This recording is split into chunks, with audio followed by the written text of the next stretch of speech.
नमस्कार, आपका स्वागत है एक और नए एपिसोड में। और आज स्वप्निल पढ़ेगा हरिशंकर परसाई जी। तो यहाँ एक बात बहुत अच्छी है जो मैं आप नोटिस करोगे। इन्होंने लिखा है कि किसी भी प्रकार की नौकरी का मोह छोड़कर परसाई ने स्वतंत्र लेखन को ही जीवनचर्या के रूप में चुना है। यहाँ इन्होंने ये नहीं लिखा कि लेखन, स्वतंत्र लेखन को इन्होंने अपने काम के लिए चुना या अपने पेशे के लिए चुना, जीवनचर्या के लिए चुना। इसका मतलब लिखना परसाई जी का सिर्फ काम नहीं था, उनका प्रोफेशन नहीं था, it was a way of life for him. लिखना उनके जीवन का एक पार्ट था। आज स्वप्निल पढ़ेगा कि इस एपिसोड में मैं पढ़ूंगा हरिशंकर परसाई जी का लिखा हुआ एक ओपन लेटर। इस लेटर का नाम है मेरे जेब कतरे के नाम। हरिशंकर परसाई जी एक बार ट्रेन में जा रहे थे और उनकी जेब काट ली थी किसी ने, तो उन्होंने उससे इंस्पायर होकर ये लेटर लिखा था जो मैं आज आपको पढ़ के सुनाने वाला हूं। इसमें एक लाइन परसाई जी ने बहुत अच्छी कही है। परसाई जी की जेब कट चुकी है, उसके बाद वो कह रहे हैं कि जब मुझे समझ आया कि मेरी जेब कट चुकी है, 2 स्टेशन बाद मैंने दुख मनाया और फिर सोचा पैसे भी खोए और दुख भी भोगूं, बड़ा बेवकूफ हूं। उसके बाद मैं चैन से सो गया। तो परसाई जी को समझ में आ गया कि मेरे पैसे जा चुके हैं और मेरे दुखी होने से मेरे पैसे वापस नहीं लौटेंगे, तो मैं इतना बेवकूफ क्यों बनूं कि मेरे पैसे भी गए और मैं अपने आप को मानसिक यातना भी दूं। कितना बड़ा बेवकूफ हूं मैं। तो उसके बाद परसाई जी सीट पे लेटे और सो गए। अभी हाल ही में यही हुआ, मेरा बेटा बाहर टीवी देख रहा था, बीवी ने टीवी बंद करा, मेरा बेटा गुस्सा हुआ, उसने टीवी में हाथ देकर मारा, टीवी गया टूट। मेरी बीवी चीखने लगी, ये क्या कर दिया, वो क्या कर दिया।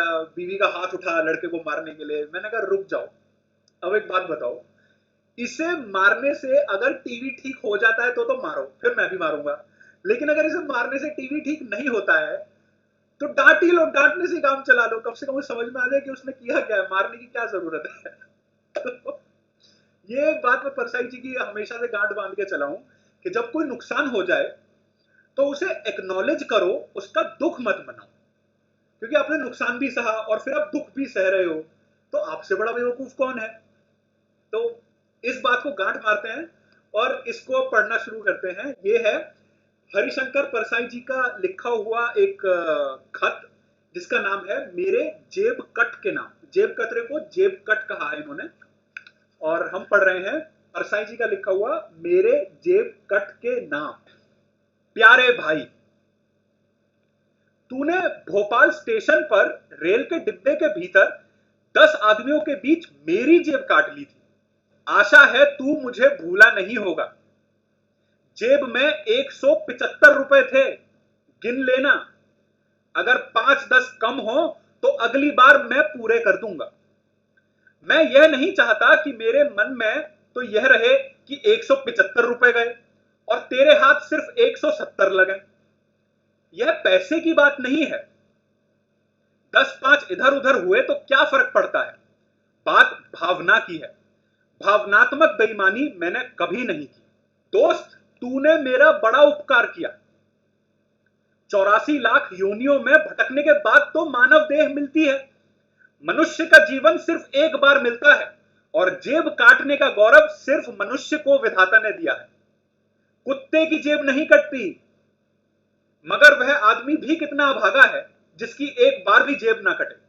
और ये जो इन्होंने बात कही ना, कुत्ते की जेब नहीं कटती, इससे मुझे जेरी साइनफेल्ड का एक जोक याद आता है, why are dogs so happy. Joke की शुरुआत इस तरह की, why are dogs so happy, because dogs don't have pockets. तो यही बात परसाई जी कह रहे हैं, कुत्ते की जेब नहीं कटती, मगर वह आदमी भी कितना अभागा है जिसकी एक बार भी जेब ना कटे। ऐसी बेमानी जिंदगी जी जाए कि उस पर जेब कट का भी ध्यान न जाए। मैं आत्मग्लानि से पीड़ित था। उम्र बढ़ रही है, ना जाने कब कूच का डंका बज जाए। बिना जेब कटे उस लोक में किस मुंह से जाऊंगा। प्यारे, मैं तो खुद जेब कट की तलाश में था, तूने उतनी परेशानी फालतू उठाई।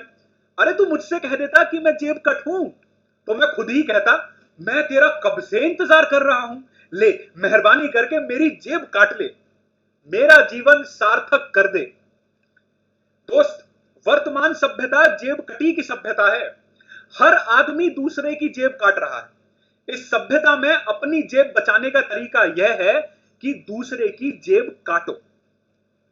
सिर्फ उसकी जेब सुरक्षित है जो दूसरे की जेब पर नजर रखता है।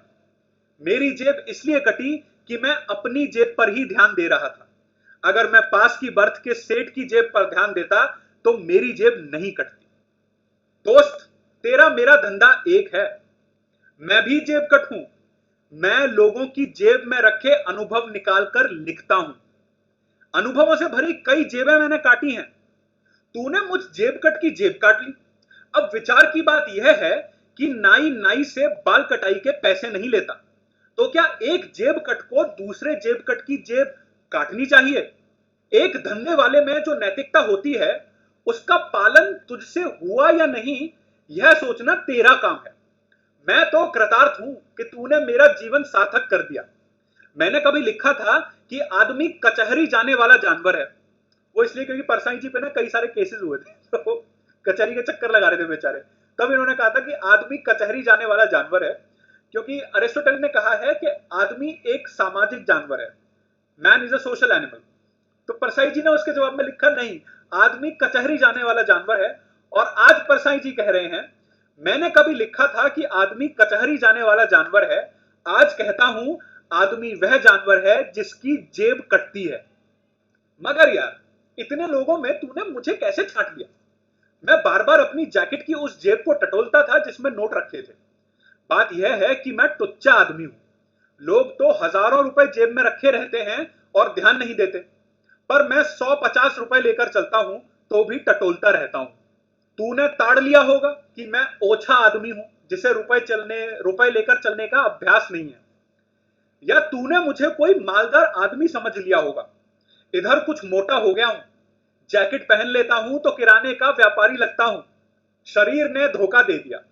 पिछले साल मेरे पास 2 तगड़े कसरती जवान आए, बोले हमारी व्यायामशाला का वार्षिक उत्सव है, उसमें आप प्रमुख अतिथि हों, ऐसी हमारी प्रार्थना है। मैं बड़े पसुपेश में पड़ा। इन लोगों ने मुझे क्या समझ लिया है? लेखक और व्यायामशाला। मैं अगर मरियल लेखक होता तो क्या ये मुझे मुख्य अतिथि बनाते?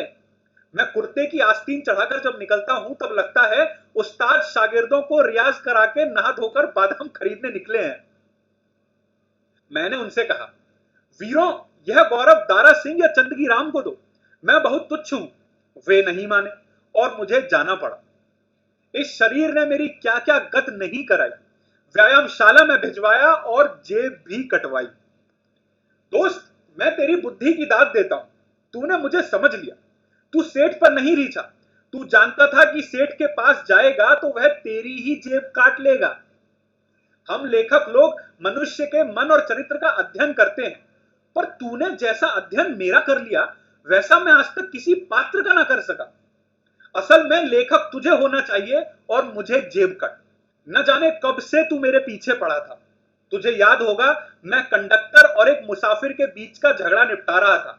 तभी तूने समझ लिया होगा कि मेरी प्रकृति ऐसी है कि दूसरों के मामले में कूद पड़ता हूं। तूने यह भी ताड़ लिया कि कोई कठिनाई बताए तो मैं मदद करने के लिए दौड़ पड़ता हूं। तूने इसी दांव से मुझे मारा। मुझे अब विश्वास हो गया है कि दूसरे की मदद करना बड़ी बुरी आदत है। जिसे इसकी लत पड़ जाती है उसकी जेब कटती है। तुझे तो याद होगा कि तूने डब्बे के उस कोने से खड़े होकर मुझे बुलाया था। मैंने देखा तेरी आंखें लाल थी, तू पागल जैसा लग रहा था या शायद गांजा पिए हुए था। तूने कहा था, इधर आओ इधर आओ, बर्थ नहीं मिलता, सीट नहीं मिलता, हम परदेशी आदमी हैं। तेरा यह दाव चला नहीं। तू मुझे अलग ले जाकर लूटना चाहता था। अरे पर पगले, उसमें छीना झपटी होती, हो सकता था तू गिरफ्तार हो जाता। मैंने यह खतरा देख लिया था, इसीलिए मैं सीट से उठा नहीं और कहा कंडक्टर से बात करो।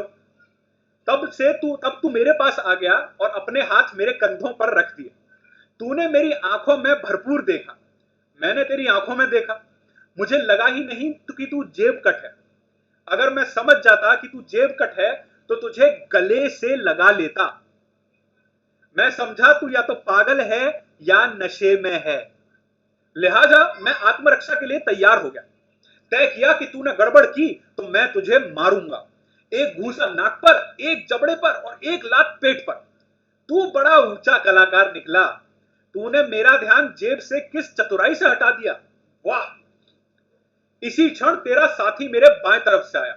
उसने मेरे कान के पास मुंह लगाकर कहा, ये ईरानी है, अपनी भाषा नहीं समझता। और उसने मेरी जेब से वह लिफाफा निकाल लिया जिसमें नोट रखे थे। प्यारे, ना मैं घड़ी बांधता हूं ना मैं बटुआ रखता हूं, कार्य अनंत है। बार बार घड़ी क्या देखना, मैं लेखक हूं। जिस प्रकाशन प्रतिष्ठान के रुपए होते हैं उसी के लिफाफे में रख लेता हूं।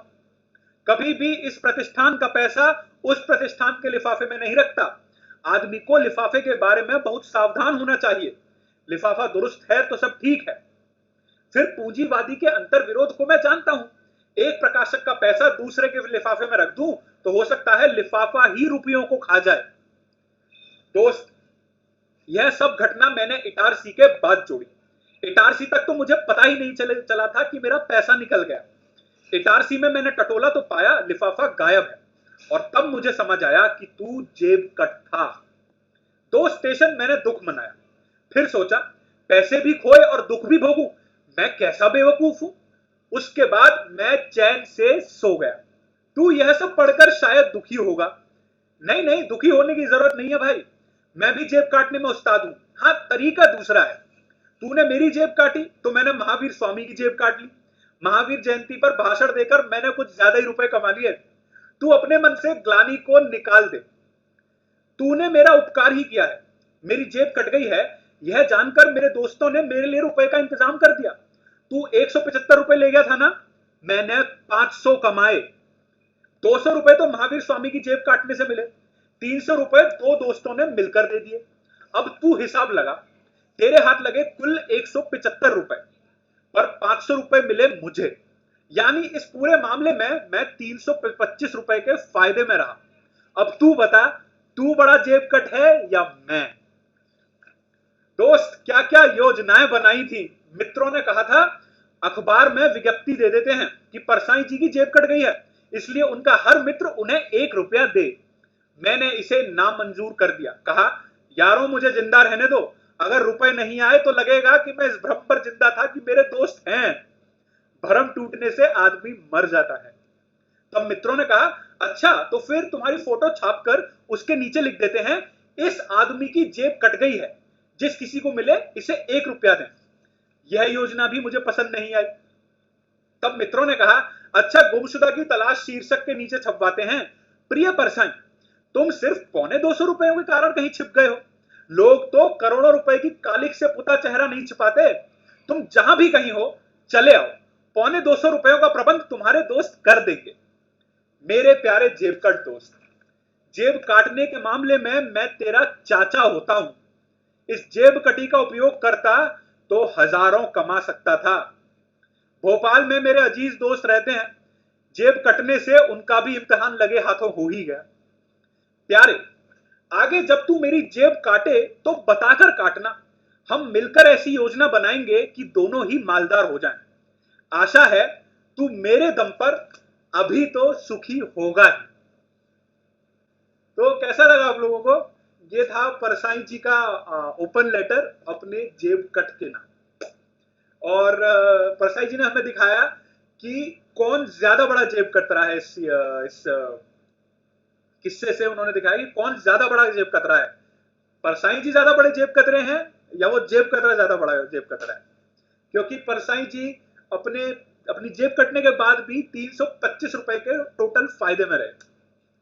और मुझे एक चीज बहुत अच्छी लगी इसमें कि जब दोस्तों ने सलाह दी कि काम करते हैं, छपवा देते, परसाई की जेब कट गई है, सारे दोस्त 1-1 रुपया देंगे। तो परसाई जी बोले, मुझे माफ करो, अभी तक मैंने भ्रम तो पाल रखा है कि मेरे दोस्त हैं, इससे तो ये पता पड़ जाएगा कि मेरे दोस्त भी नहीं है। और आदमी भ्रम के सहारे ही जिंदा रहता है।